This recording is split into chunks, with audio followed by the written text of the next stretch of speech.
കോഴിക്കോട് നഗരത്തിൽ ബസിനുള്ളിൽ വിദ്യാർത്ഥിക്ക് നേരെ ലൈംഗികാതിക്രമം. അന്യസംസ്ഥാന തൊഴിലാളി പിടിയിൽ. ബിഹാർ സ്വദേശി വാജിർ അൻസാരിയാണ് പിടിയിലായത്. സ്കൂളിൽ പോകുന്നതിനിടെ പെൺകുട്ടിയെ ബസിൽ വെച്ച് ലൈംഗികമായി ഉപദ്രവിക്കാൻ ശ്രമിക്കുകയായിരുന്നു.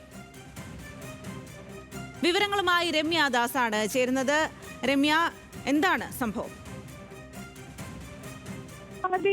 ഈ പീഡന ശ്രമവുമായി ബന്ധപ്പെട്ട് ഇപ്പൊ അന്യസംസ്ഥാന തൊഴിലാളിയായ, അതായത് ബീഹാർ സ്വദേശിയായ വാജിർ അൻസാരിയാണ് പിടിയിലായിട്ടുള്ളത്. അതായത് ഈ പെൺകുട്ടി സ്കൂളിൽ പോകുന്ന ദിവസം മുതൽ, അതായത് കുറച്ച് കാലങ്ങൾക്ക് മുന്നേ നടന്ന ഒരു സംഭവം കൂടിയുണ്ട്. 2024 മുതൽ തന്നെ, ഈ ഡിസംബർ മുതൽ തന്നെ ഈ പ്രതി ഈ കുട്ടിയെ പിന്തുടരുന്നുണ്ടായിരുന്നു എന്നുള്ളതാണ് നമുക്ക് ലഭ്യമാകുന്ന വിവരം. സ്കൂളിൽ പോകുന്ന സമയം ഈ കുട്ടിയെ പിന്തുടർന്നുകൊണ്ട് ഇദ്ദേഹം സഞ്ചരിച്ചിരുന്നു. തുടർന്ന് ഇപ്പോൾ അടുത്ത ദിവസമാണ് ഇത്തരത്തിൽ ഇദ്ദേഹം കുട്ടി സ്കൂളിലേക്കുള്ള യാത്രയെ ബസ്സിൽ കയറുകയും തുടർന്ന് കയ്യിൽ കയറി പിടിക്കാൻ ശ്രമിക്കുകയും ചെയ്തത്. ഇതേ തുടർന്ന് കുട്ടി ബഹളം വെച്ചു. അങ്ങനെയാണ് ഇദ്ദേഹം പോലീസ് പിടിയിലാവുന്നത്. ഇപ്പോൾ ഇദ്ദേഹത്തെ പോലീസ് അറസ്റ്റ് ചെയ്തിട്ടുണ്ട്. തുടർ നടപടി സ്വീകരിച്ചു വരികയാണ്. സ്വാതി. ശരി രമ്യ, ബസ്സിൽ ആണ് ഇത്തരത്തിൽ ഒരു പെൺകുട്ടിയെ, വിദ്യാർത്ഥിക്ക് നേരെ ലൈംഗികാതിക്രമം ഉണ്ടാവുകയും ബിഹാർ സ്വദേശി പിടിയിലാവുകയും ചെയ്തിരിക്കുന്നത്.